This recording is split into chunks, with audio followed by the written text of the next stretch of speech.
servant's heart. Welcome to the podcast. Inspiration, motivation takes. Listen to the podcast. We're all about to talk about life. Our guests will share their life story. We want you to success in life and business. We're ready and we will start shortly. We're gonna talk about life. We're going to speak on business. You're gonna shine bright. We are going to witness business with a servant's heart. With hosts Steve, Ramon, and Ray. Inspiration, education talks. Listen to the podcast.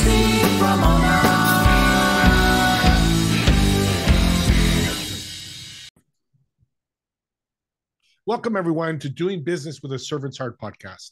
I'm your host, Steve Ramona. I'm so thrilled to have you join us today. This podcast is dedicated to exploring the idea of doing business and living life with a purpose, serving others, and yes, achieving success. We believe that we can approach our work and our lives with a servant's heart. We truly can make a difference. And we created this show because we want you to be motivated, inspired, and educated to make an impact in your world. Whether you're an entrepreneur, a community leader, or simply someone who wants to bring purpose to your daily life, we're here to support you on this podcast. And my guest today is going to blow you. I say that all the time, but this is going to transfer the sports to business to uniqueness in one package. You're going to love this guest. As you're listening to her, I want you to think about how you're going to serve today and what impact will you create with that service. Now, the key word is today. And I want to, today's episode is proudly sponsored by our phenomenal partner, Pantheon Alliance. Imagine being part of an exclusive community of high-income, successful business owners and entrepreneurs from diverse industries, changing the world and developing networks together. Imagine you become a thought leader and expert to make a big difference in the world. I'm all in. If you're all in, reach out to me and I'll get you information about Pantheon Alliance. With that being said, impact. Well, a lot of you that listen to my podcast know I'm a big sports fan. I have a family that played sports, especially football. That was my goal, to be a pro football player. But God said, you're going to stay at 5'8", and just didn't pan out. But that's okay. I'm doing other things besides football. But we're going to talk about women's pro football. Yes, there's women's pro football. And I'm super excited because I know flag has become very popular, which I'm excited. So women can participate in football as well as men. Well, with that being said, her impact is going to be massive. So I want to welcome to the show, Christina. Hi, how are you? Oh, I'm fantastic. And as I said before the show, I love the picture behind you. Audience, that's her in her football uniform. She played with the DC Divas. I got to ask, why did you jump into pro football? At the time, I was going through a tumultuous divorce, and I needed to redirect my focus. I was in the gym heavy originally to try to do that. And then it was just like, okay, I'm going to the gym. I just need something else. I went to go play in a flag football game, and two of the young ladies that played for the team recruited me. And pretty much it was put to me, how would you like to hit someone within 3 to 4 seconds and not go to jail for it? And I'm like, you know what? That's the kind of energy I need to get rid of. So I got on the field, went to tryouts, had a football put in my hand, and that 8 years later, that was what it was. What a great tagline. Come join us, hit people, not go to jail. I'm paraphrasing, but that's a great tagline. So let's talk about the league. And I know people are going, Women's Pro Football League. I kind of knew about, but didn't know as much until I met you. Right. Is it, countrywide? How big is it? And is it's it growing? Actually worldwide. It's worldwide. Okay. It's worldwide. So the WFA itself is national, just like the WNFC. And they just vary kind of like arena football, or how they break down different leagues within it, broken up AFC, NFC, East Coast, West Coast teams, and you compete on the same level as NFL type status. Only limitations, we still work full-time jobs. All of us. They are pay-to-play leagues. Sponsorships do help each team. So when companies can sponsor the team, that's always beneficial. The total cost for each of the players can vary depending on what the player's fees for any team is. But I own my own helmet, shoulder pads, every one of my uniforms. I keep them. So the league itself, I think at one point there was 52 teams in the league. I'm not exactly sure how many are actively right now, but we play up and down the East Coast. And as a matter of fact, we made it to the playoffs. The Divas made it to the playoffs this past season. And they just had the championship game where the Boston Renegades won the women's national championship against Pittsburgh Passion. I just watched that. So I'm okay. I was going to ask you. You read my mind. I was going to say, was that part of the league? Yeah. So this let's say it's 50 teams, and if it's less or more, that's a big league because the NFL only has 32 teams. I think 30 something teams. Yes. Why do you think it got so big?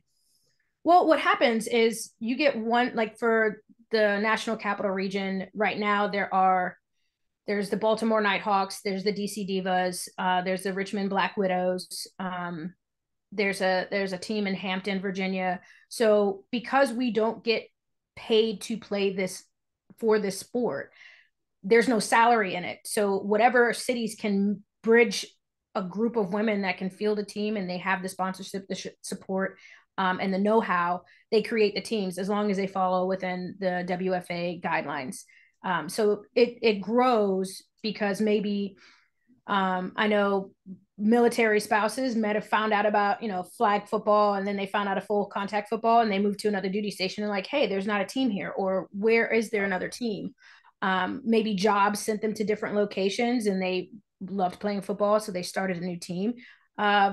Former players thinking or wanting to, when they move on, start their families or what have you, they might get that edge to want to get their own league started. There's various reasons for it, but mostly it's to open the accessibility to the sport and not limiting it to just DC Divas or the only team you can play for, and you got to drive from Baltimore to DC, or you got to drive from Richmond, you got to drive from all these other places just to get to play for one team. So it's a blessing in that, and there's more competition. It opens the doors for multiple games and for women to just be badass. Excuse my language. That's okay. No, it's okay. It opens that door, which is beautiful. It's wonderful to see. And all 50 or so teams are part of the playoffs, and so it's combined to go, or is it different? It goes into the bracket. It's a bracket system just like any other. There's what you call Massey ratings, so they rate how many points that you gain versus another team, and how you're the wins and losses, the record, you're 3-1, and or by the time the season ends you're either 6-2, 7-2, 8-1, and those teams go against each other in their respective areas, and then the East Coast and West Coast team go the top conference winners on those sides. They're the ones that go into the championship, just like it's broken down just bracket style, just like the NFL, college just football. Like the NFL. Yeah, very cool nicknames too. Black Widows, Divas. I love it how they keep it to a female. And I know people are I'm thinking, what position did you play? Running back. She's the star. How many yards did you have last year? You know what? I wish I would have looked it up. Actually, I was kind of heartbroken when I left. I was actually in a beautiful position last year. We didn't have a running back coach, and so the coaches, since I had been there, I'd been a veteran running back. They put me in a position where I could be a coach and a player type situation, and I put more value into getting the women that are going to come behind me, knowing that I was not playing anymore, get them in a position where they can keep going and keep, the backfield as a weapon and not as a weakness. So I took on that role. So I didn't count my yards. If I got on the field, I got on the field. I was always excited about that. But for me personally, the records, the yards, and all of that, it's a beautiful thing to have because you get to, boast up, straighten out your shoulders a little bit. But my value was, what am I going to do? What is this team going to do as a legacy if the woman behind me isn't better than me or as good as me or doesn't know what they're doing and their name is called? So that value put more into that. That's why she's on, folks. And you're thinking, women's pro football, why would you a servant? That's what she's a servant's heart, which leads to you coach running backs in Division I college football. Is it Division I, George Mason? It's a club Division football. II? Yeah. Oh, club football. Okay. Yeah, club football. But you're coaching men, right? Boys. Yes, George Mason University. We're actually about to get started with practices in August. So I'm amped up. The guys are already on GroupMe.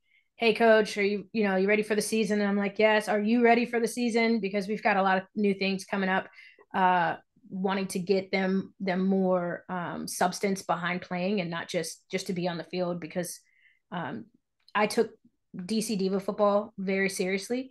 And I want them, if you're going to dedicate your time and your body to a sport that you love, then you got to be sharp in it. Yeah. And it's really cool because more women are becoming coaches. I think an NHL team just announced they hired their first coach, and the NBA hired their first coach, female coach, to coach the men. I love hearing it because we're all human. We all have a brain. Whether you're female or male, it doesn't matter. If you're smart and you're a great coach, you should be a great coach. I love hearing that you're part of that. Well, this transitions to people going, wow, you said sports and business, Steve. Well, here's where the transition is. You got super excited about this. Now your business is teaching women to play flag or contact football, right? Right. That's the goal for holistically. My daughter's 4 years old, and I could say part of it inspired me that the access, and no discredit to any of the organizations that currently help develop players. There are things that women in particular, we start a little bit later playing football, but now the access is getting better, much, much better. So the goal is to make sure that when they have for them to have the space that is dedicated to training and development, holistically, emotional, mental, and physical training. And if they decide in like their late 20s that they want to play football, where can I go to get that knowledge, to get that know-how? I don't even know what a first down is. I don't know what a tight end is. I don't, give them that positional knowledge and give them an opportunity before they even commit to what the sport to play the sport. Get their mental awareness up, as well as do a little bit of, the footwork, the athleticism part. The one thing that all across the board with the WFA, they have open tryouts. And open tryouts is to see what your athleticism is. And if women have the opportunity at any age and any time to get that conditioning and to get that training before they decide to commit to the sport, it helps the teams gain athletically prepared and mentally prepared individuals, instead of having to take the time between the beginning of the season and training camp and learning plays. They don't have to try to coach up the I formation. They don't have to try to coach up the A gap, B gap. What's a 5-tech, 3-tech, 4-eye? All those things can be taught ahead of getting on the field. So that's the business I'm in. I love it. So there's lack of resources for women with football. Why do you think that's the case, and what are you going to do to solve that? I believe that's the case, and unfortunately, it goes to why flag is a lot more prevalent than full contact. The idea that your daughter, wife, aunt, sister is being uber physical on a field and could possibly get injured, God forbid, and they're in a football uniform, it's not an easy pill to swallow for some. But I know for a fact that 80% of the people that I have told about women's pro football, and I've told them to just find a city near them and just go to a game, you'll be surprised about how you don't even realize sometimes that it's women playing on the field because of the passion that they have on the field. Once you put that helmet on, other than, body structure, that's a football player. I mean, right here, that's a football player. Outside of my helmet, yes, I'm a woman, but I can be a woman. I can be badass, and I can put the helmet and pads on. How I would like to change that is giving people more opportunity to be a part of it, open it more to the communities, having the helmets and the shoulder pads for them to be able to see, we can carry the weight. We can put in the work just like everyone else.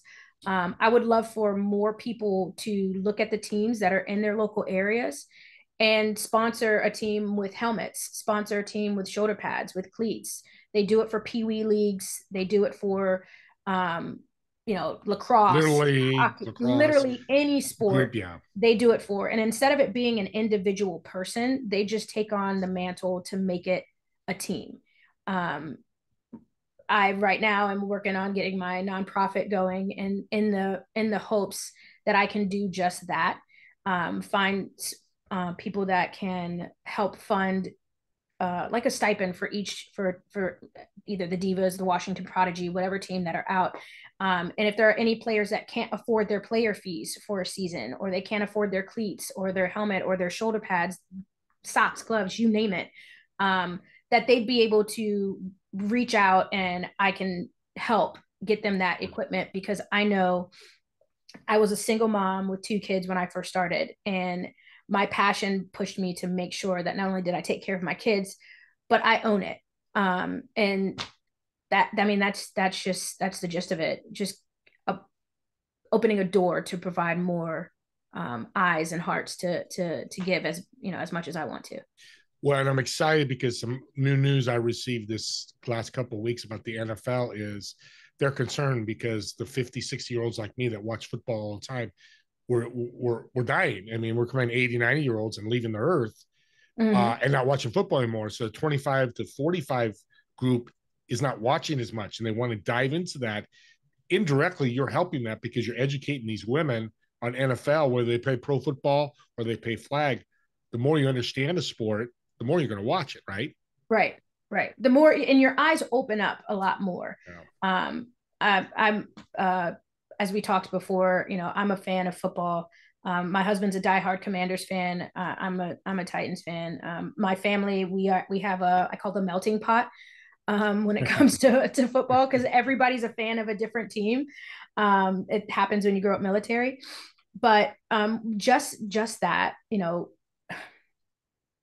if we can get each person to open their eyes to see it from a different lens and want to make it better, and not better in a sense that it's a competition, but better in a sense that, you know what, they're onto something. They're doing something incredible. They're not trying to take shine. They're not trying to get on the football field with the NFL players, just like the movie A League of Their Own. We're women that just want to play the sport that we love.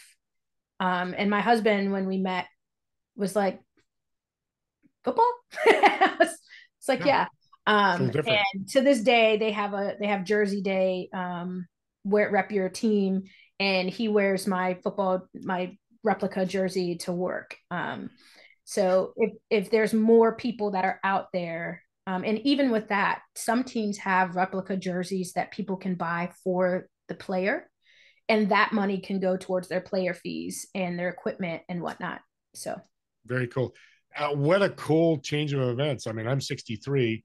You know, high school, the girl would wear my jersey, or my mom would wear my, you know, but powder, you can remember all, yeah, powder puff. But it's flipped now, because what you said is your husband's wearing your jersey, where when I played football, my mom or my girlfriend at the time would wear my jersey and walk around school. Yeah, he flipped it. Now he's proud to wear your jersey, and that's cool. That's where I love about the world is opening the doors. So starting this business, we've talked, it's challenging. Very. What is your purpose to do this business? What's your deep down purpose? I just want every woman that decides that she wants to be something more than just a full-time working employee and just a mom, just a wife, that she can do it. And if it's in the guise of flag or pro contact football, cool. If she just wants to get in the gym and work out, great. But my drive is I want them to feel that aha moment, that moment of, yeah, I am badass. I mean, I walked around Metro when I first started playing football, and I was like, yeah, go ahead, try it. You don't know how powerful I am. And not only that, but it also resonates with your confidence, your self-confidence, and knowing that you can untap so much potential that you didn't even know you had, and just going out and trying it, just making it to one tryout, just watching one game, that flips a switch. And then when you tie in the know-how, when you really, I've seen it so many times, and it makes my heart just flutter, when players that I have played with, and I've been able to impart a little bit of wisdom into them. Watch them figure it out. The pre-snap read. Yeah, I know where the mic is. Yes, I know that. And it's not just overthinking, but it's automatic action. And the mental fortitude. I know that I can't take my passion and my heart and just give it to somebody. Mm-hmm. But if I figure out how to draw out that passion and how to put their heart on the field just as strong as I did, but in their own way, I want to be able to do that. And it starts with unlocking the mental and physical phases of learning football before they even get on the football field. Yeah, that's powerful. Education is so big in sports and business. So you talked about going from player to coach and how excited you were about coaching. But I know I'm going to go into coaching, and you kind of inspired me a little bit. I know when I go out there, the challenge for me is I miss it. I want to play. You're playing still. So how did you solve those challenges? Yeah. So but you were coaching and playing, though. You were a player. I was coaching and playing. Mm-hmm. How'd you handle that challenge? Well, I actually added a bit more extra razzle dazzle. I was coaching, playing, and planning a wedding all at the same time. If I do something, I do it big. Sorry. Yes, you do. How I handled that was, it was one of the greatest things that I could do for myself, because it allowed me to, I would coach at George Mason. And when I got done with coaching at George Mason, I would go to the football field and I would practice. And what it translated was I knew that I could walk away.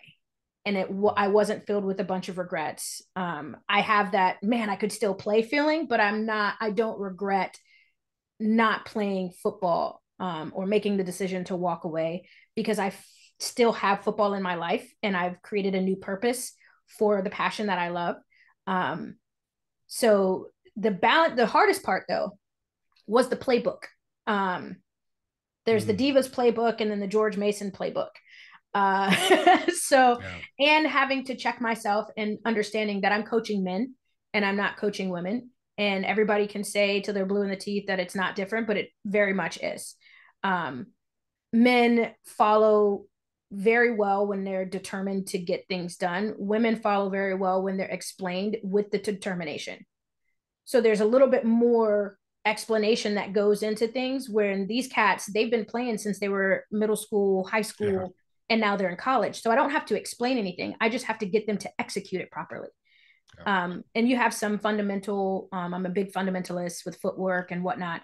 That still happens, but I didn't do anything different from what I would do in my approach to the women that I would assist on the field, that, they were like, hey, we had to move somebody over to a running back. Can you catch them up to speed? I just took it at that. So it translated very seamlessly to a certain extent. But again, that I went into kind of a mom mode too. Like, did you do your homework, or, what are your classes like? That that happened in there.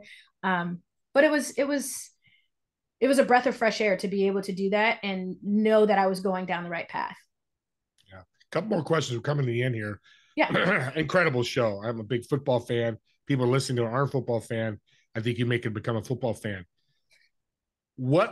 How would you describe a women's pro football game? What am I going to see?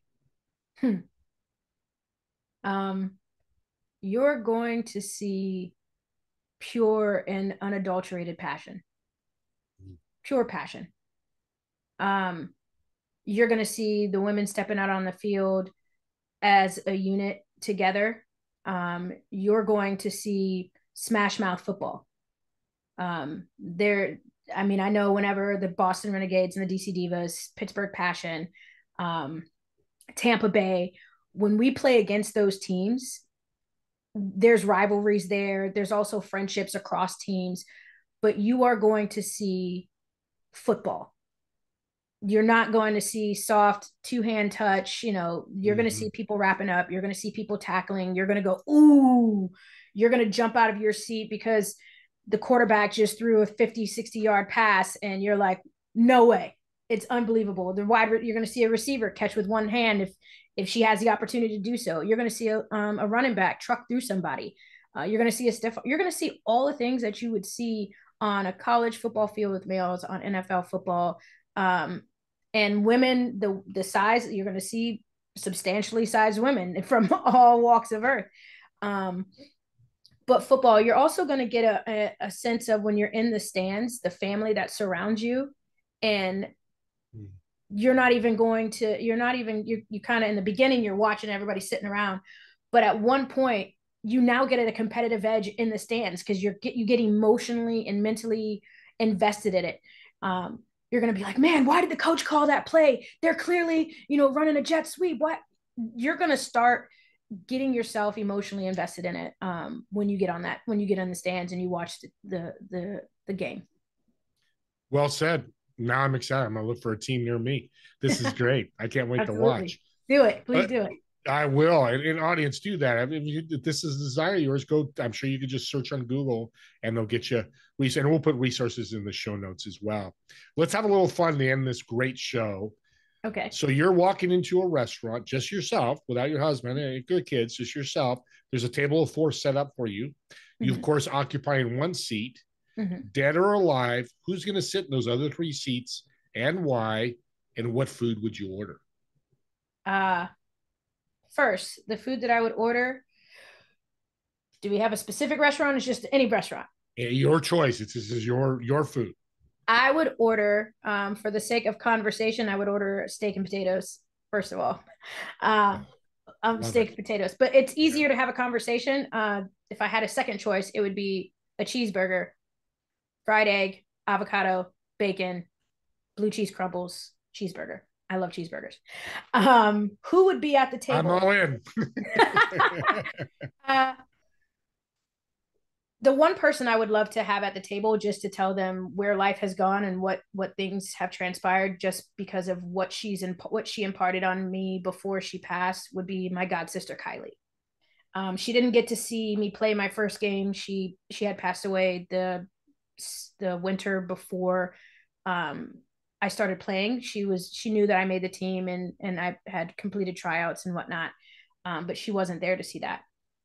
The second person that I would like to have at that table would be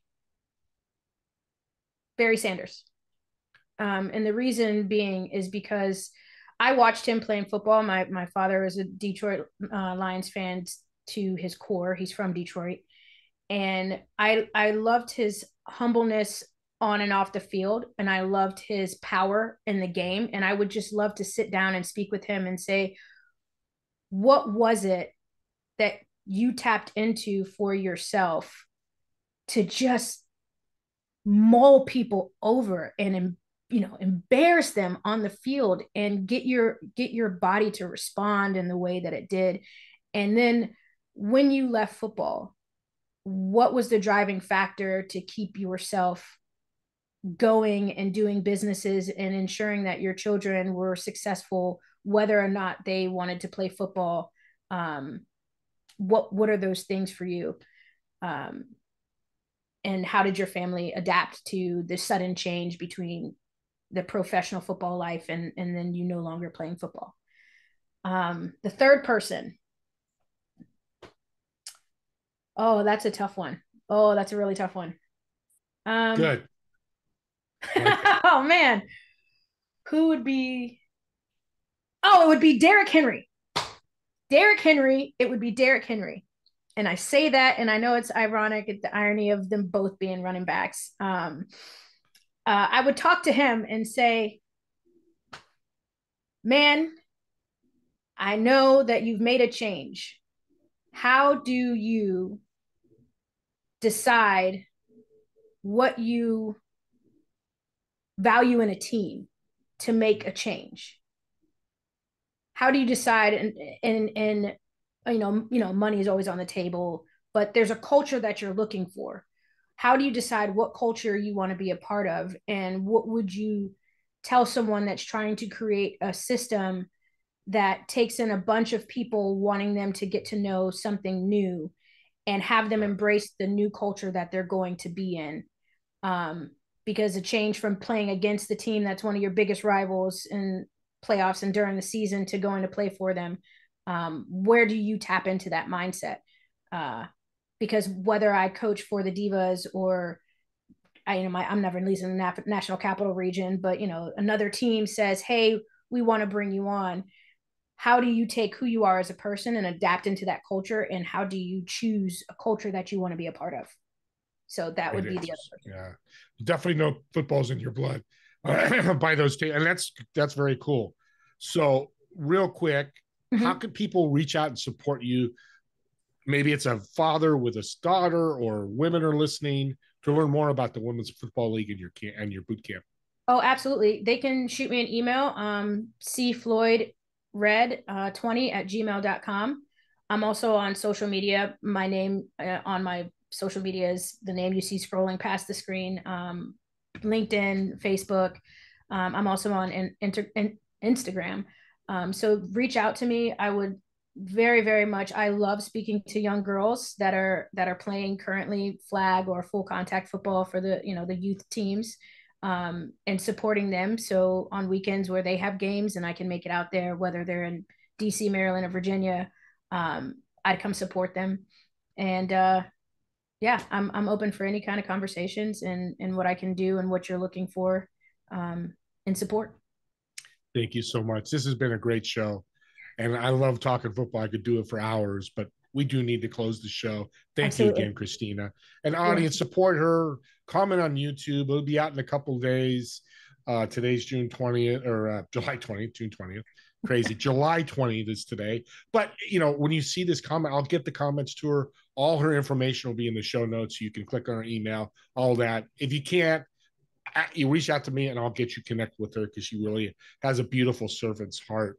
And don't forget my TV show, Together We Serve, every Friday at 2 p.m. Pacific, 5 p.m. Eastern. It's on Apple TV, Roku. Imagine my big old head on your 70-inch screen TV. You're going to look at the guests more than me, but it's a great way to learn, educate, and get inspired as well. And as always, me and Christina, thank you so much for watching or listening to this podcast. We'll see you on the next podcast, Doing Business with a Servant's Heart. Have a great day, everyone.